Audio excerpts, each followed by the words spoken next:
Nous avons avec nous en ligne Jacob Bouchard. Il est responsable des communications à la société VIA. Bon après-midi, Monsieur Bouchard. Bon après-midi. Comment ça va, Monsieur Bouchard? Ça va très bien vous-même? Moi, ça va toujours bien, même quand ça va mal. Et j'ai l'impression que ça va mal dans votre direction, votre entreprise VIA. VIA fait dans le recyclage, n'est-ce pas? Oui, Société VIA opère des centres de tri un peu partout au Québec, dont celui de la Chine. Mais j'aimerais vous corriger en vous disant qu'au contraire, ça va très bien chez nous et qu'il faut surtout mettre la lumière sur les actions positives que les citoyens font quand ils déposent des matières au bac et surtout pas sur le 15 à 20% d'erreurs qui se retrouvent chez nous. Comment vous dites? De 15 à 20% de? Il y a environ 15 à 20% de la matière qui est entrante chez nous, qui est considérée comme des rejets ou des encombrants. Ce qui veut dire en fait que ces objets-là, c'est des poubelles. Ils n'ont pas leur place. Se retrouver ailleurs, exactement. Des choses qui auraient dû se retrouver soit au compost, à la poubelle directement, à l'éco-centre, etc. Mais qu'est-ce qui explique? Il faut se rappeler qu'il y a quand même 80 à 85% de la matière qui est entrante chez nous, donc une grande majorité, qui sont bel et bien des matières recyclables.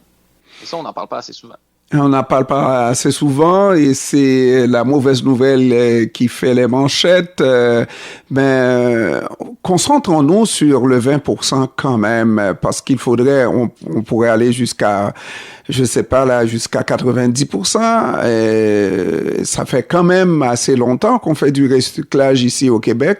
On devrait savoir que certaines matières, certains objets qui sont justement à mettre dans le bac de poubelle, qui se retrouvent dans le bac de recyclage, n'ont pas leur place dans un bac de recyclage. On devrait le savoir, non? C'est sûr. Cependant, en fait, ce qu'il faut faire, c'est continuer de sensibiliser la population parce que souvent, je voudrais qu'il y ait une bonne partie des encombrants ou des rejets qu'on reçoit chez nous, donc le fameux 20%, comme on dit, qui sont placés là d'une bonne intention du citoyen parce qu'ils croient souvent que les matières qu'ils déposent sont recyclables. Donc, ce qu'on voit, en fait, c'est qu'il y a un manque d'informations sur ce qui est réellement accepté dans les centres de tri. Puis c'est pour ça qu'on met sur des campagnes de sensibilisation comme celles qui sont sorties de Co-entreprise Québec récemment, contenant, emballage imprimé, c'est tout. Faut vraiment faire des bons rappels aux citoyens sur quelle matière bien déposer au bac de recyclage pour s'assurer que ces matières-là aient un deuxième cycle de vie. J'ai vu cette campagne-là à la télévision. Est-ce que c'est pas un peu trop élaboré, trop sophistiqué? Est-ce qu'il ne faudrait pas, vous êtes des communications, y aller directement lorsqu'on voit que ça ne donne pas de résultat et tout de suite, parce que si la chose était beaucoup plus claire, plus évidente, peut-être que ça donnerait des résultats de manière plus prompte, non? Eh bien, moi, je le vois, cette campagne-là, comme une première étape dans une grande campagne de sensibilisation pour les citoyens afin de démystifier tous les mythes, justement, qui sont reliés au recyclage. J'aime bien le slogan de la campagne, contenant, emballage imprimé, c'est tout. C'est vrai, c'est ce qu'on accepte dans nos centres de tri. Si c'est pas un contenant, un emballage ou un imprimé que vous avez entre les mains, vous savez déjà, qui va pas dans votre bac de recyclage. Donc ça, c'est un excellent rappel. C'est ce que j'appelle ma première règle d'or du recyclage. Donc ça l'aide vraiment à éviter beaucoup d'erreurs. Et puis, les scénarios qui sont présentés dans cette campagne-là, ils sont réels. Nous, ça nous arrive souvent qu'on reçoit des batteries au lithium au centre de tri. Et c'est assez commun qu'il y a des débuts d'incendie qui se propagent dans nos centres de tri également. C'est sûr que, bon, c'est un petit peu exagéré pour l'annonce parce qu'on va avoir un effet de wow. Mais c'est une conséquence réelle et possible qui pourrait arriver si on continue de ne pas faire attention à ce qu'on met au bac de recyclage. Pour l'autre publicité, qui est pour les corps longs, eh bien là, c'est une occurrence beaucoup plus fréquente et très, très réelle. On reçoit énormément d'objets longs au centre de tri, que ce soit des cordons électriques, des guirlandes de Noël après le temps des fêtes, des boyaux d'arrosage, des cordes à linge. Et ça, tous ces objets longs-là vont venir s'enrouler autour de nos équipements et causer des blocages qui peuvent durer plusieurs minutes, voire plusieurs heures. Et nous, c'est super important qu'on prenne pas de retard, parce que la matière, même si notre centre de tri roule pas, ben elle continue d'entrer. Donc, oui, c'est un petit peu, bon, c'est amené à la comédie un peu, on a le slogan « au pire », mais c'est tout de même des scénarios réels qu'on voit presque à tous les jours dans nos centres de tri. Et puis à la fin, le slogan, je me répète, mais contenant emballage imprimé, il est toujours aussi bon. Donc, moi, personnellement, je trouve que la campagne a des effets réels. Il y a beaucoup de gens qui m'en parlent aussi. Ils savent que je travaille aux communications dans une entreprise de recyclage. Donc, les gens la voient, cette pub-là, ils en parlent, ça crée une discussion. Donc, je trouve que c'est vraiment une bonne première étape.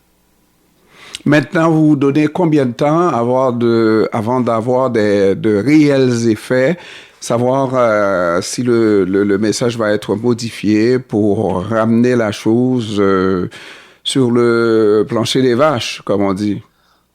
Oui, bien dit. Honnêtement, de façon là, réaliste, là, ce que je voudrais faire, c'est vraiment d'analyser d'ici 1 an, depuis le début de la campagne des EQ, voir s'il y a eu un changement tangible et réel. Si en 1 an, on réussit de réduire notre taux de rejet, que ce soit même de 1 ou 2%, on va voir que ça va avoir fait un changement. Puis ça va prouver que les campagnes de sensibilisation ont des effets réels sur les habitudes de comportement du citoyen.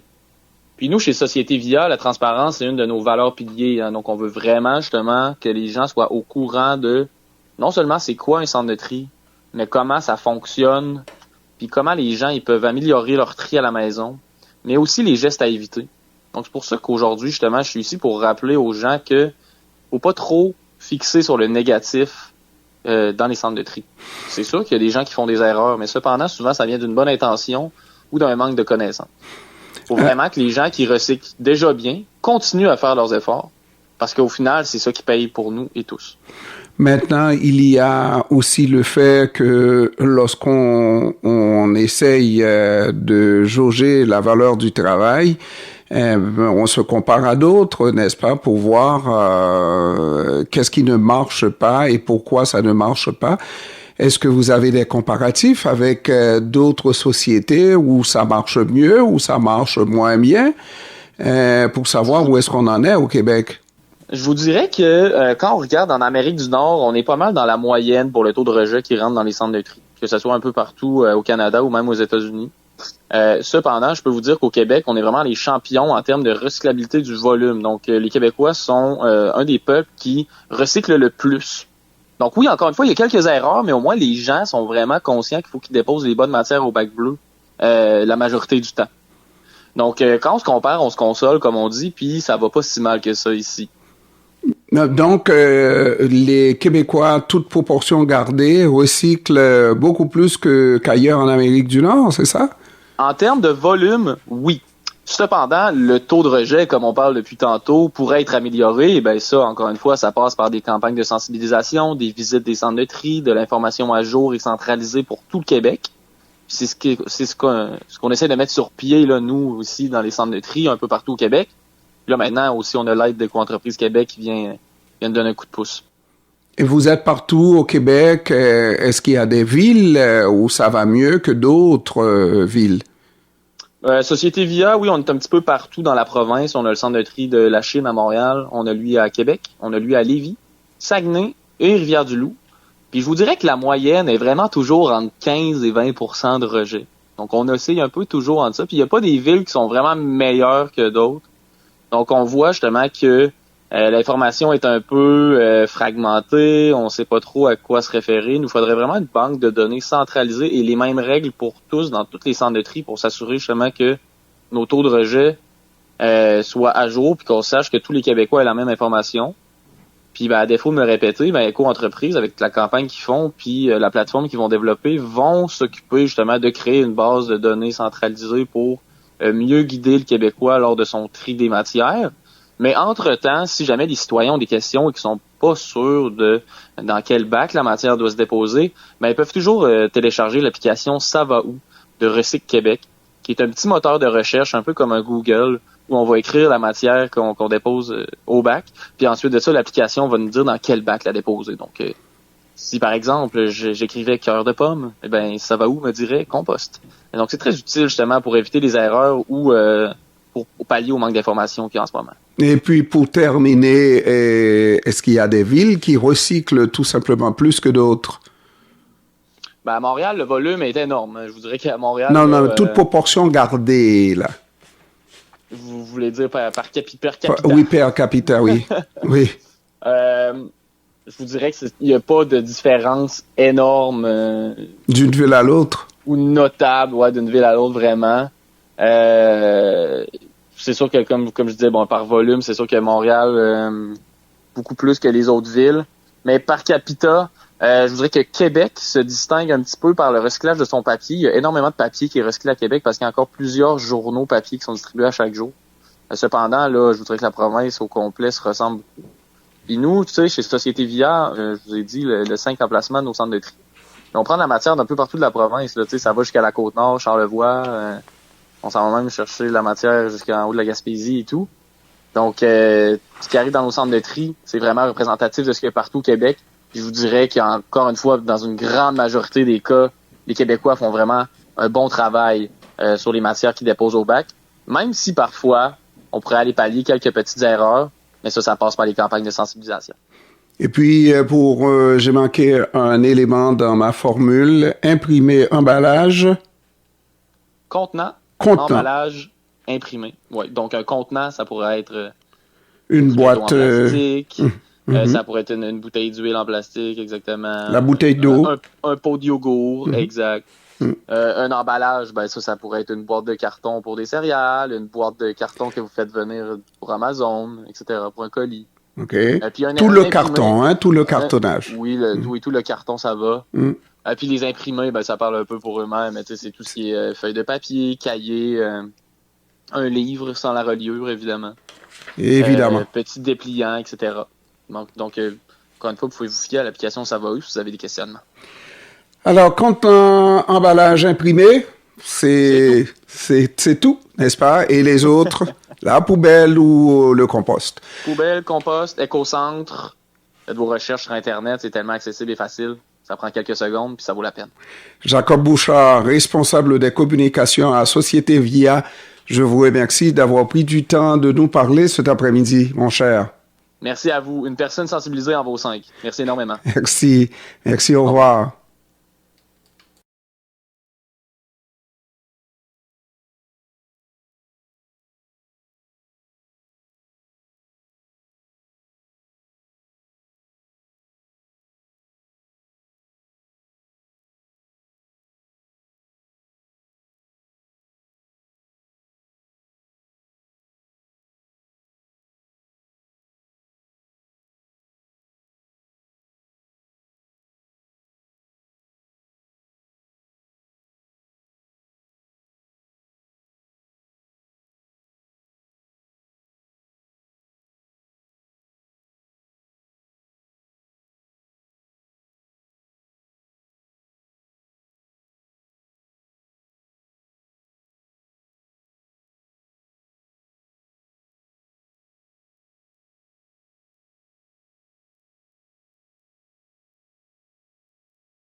Nous avons avec nous en ligne Jacob Bouchard. Il est responsable des communications à la société VIA.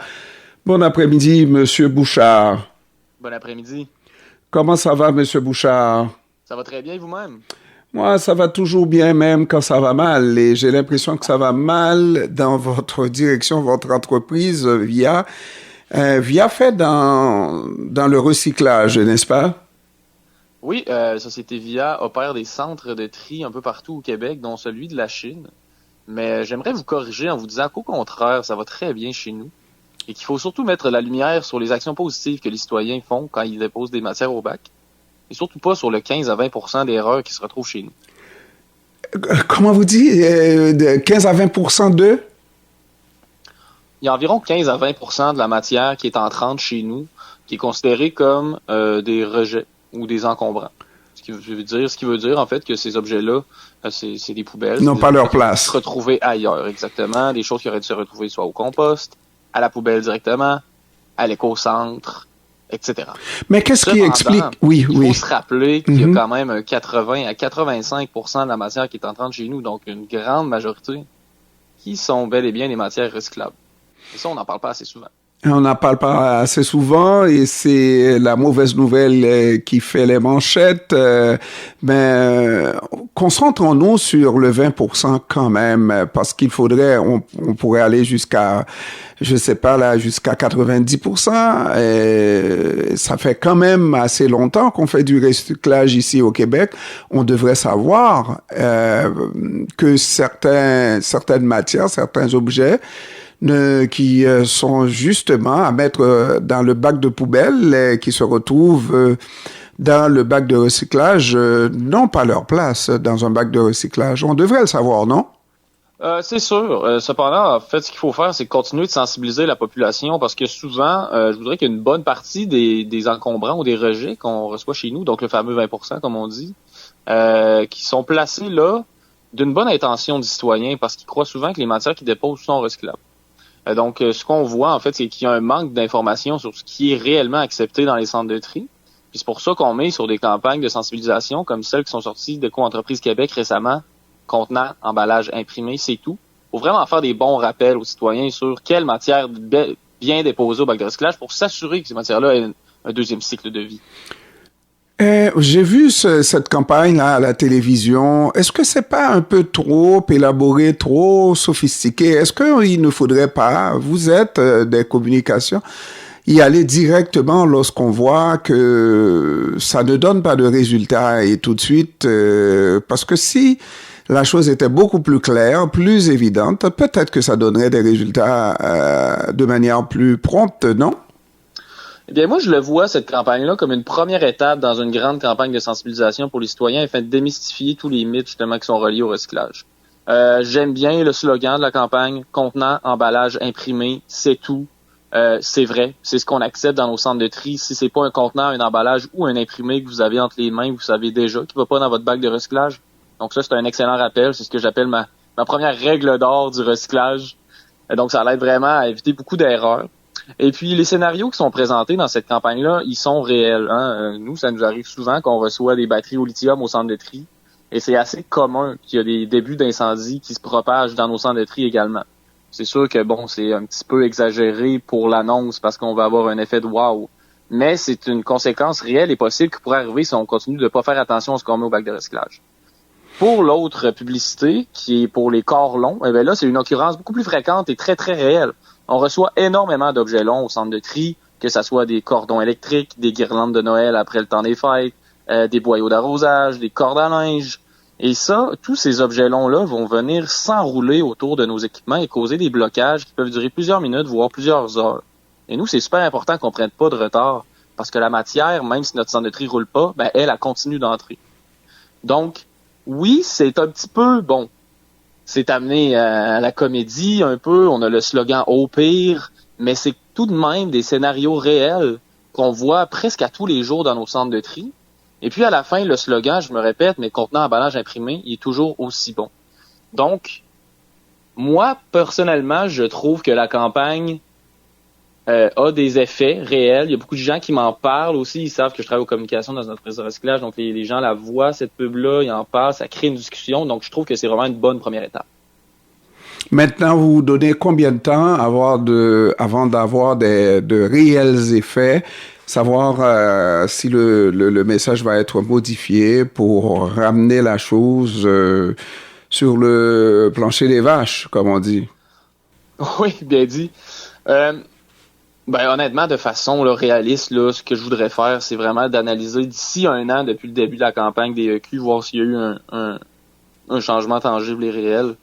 Si en 1 an, on réussit de réduire notre taux de rejet, que ce soit même de 1 ou 2%, on va voir que ça va avoir fait un changement. Puis ça va prouver que les campagnes de sensibilisation ont des effets réels sur les habitudes de comportement du citoyen. Puis nous, chez Société Via, la transparence, c'est une de nos valeurs piliers. Hein. Donc, on veut vraiment, justement, que les gens soient au courant de non seulement c'est quoi un centre de tri, mais comment ça fonctionne, puis comment les gens ils peuvent améliorer leur tri à la maison, mais aussi les gestes à éviter. Donc, c'est pour ça qu'aujourd'hui, justement, je suis ici pour rappeler aux gens que faut pas trop fixer sur le négatif dans les centres de tri. C'est sûr qu'il y a des gens qui font des erreurs, mais cependant, souvent, ça vient d'une bonne intention ou d'un manque de connaissances. Il faut vraiment que les gens qui recyclent déjà bien continuent à faire leurs efforts, parce qu'au final, c'est ça qui paye pour nous et tous. Maintenant, il y a aussi le fait que lorsqu'on essaye de jauger la valeur du travail, on se compare à d'autres, n'est-ce pas, pour voir qu'est-ce qui ne marche pas et pourquoi ça ne marche pas. Est-ce que vous avez des comparatifs avec d'autres sociétés où ça marche mieux, où ça marche moins bien, pour savoir où est-ce qu'on en est au Québec? Je vous dirais que quand on regarde en Amérique du Nord, on est pas mal dans la moyenne pour le taux de rejet qui rentre dans les centres de tri, que ce soit un peu partout au Canada ou même aux États-Unis. Cependant, je peux vous dire qu'au Québec, on est vraiment les champions en termes de recyclabilité du volume. Donc, les Québécois sont un des peuples qui recyclent le plus. Donc oui, encore une fois, il y a quelques erreurs, mais au moins les gens sont vraiment conscients qu'il faut qu'ils déposent les bonnes matières au bac bleu la majorité du temps. Donc, quand on se compare, on se console, comme on dit, puis ça va pas si mal que ça ici. Donc, les Québécois, toute proportion gardée, recyclent beaucoup plus qu'ailleurs en Amérique du Nord, c'est ça?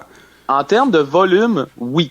Cependant, le taux de rejet, comme on parle depuis tantôt, pourrait être amélioré. Et bien ça, encore une fois, ça passe par des campagnes de sensibilisation, des visites des centres de tri, de l'information à jour et centralisée pour tout le Québec. C'est ce qu'on essaie de mettre sur pied, là, nous aussi, dans les centres de tri, un peu partout au Québec. Là, maintenant, aussi, on a l'aide d'Éco-entreprise Québec qui vient nous donner un coup de pouce. Et vous êtes partout au Québec. Est-ce qu'il y a des villes où ça va mieux que d'autres villes? Société Via, oui, on est un petit peu partout dans la province. On a le centre de tri de la Chine à Montréal. On a lui à Québec. On a lui à Lévis, Saguenay et Rivière-du-Loup. Puis je vous dirais que la moyenne est vraiment toujours entre 15 et 20% de rejet. Donc on oscille un peu toujours entre ça. Puis il n'y a pas des villes qui sont vraiment meilleures que d'autres. Donc on voit justement que l'information est un peu fragmentée, on ne sait pas trop à quoi se référer. Il nous faudrait vraiment une banque de données centralisée et les mêmes règles pour tous dans tous les centres de tri pour s'assurer justement que nos taux de rejet soient à jour puis qu'on sache que tous les Québécois aient la même information.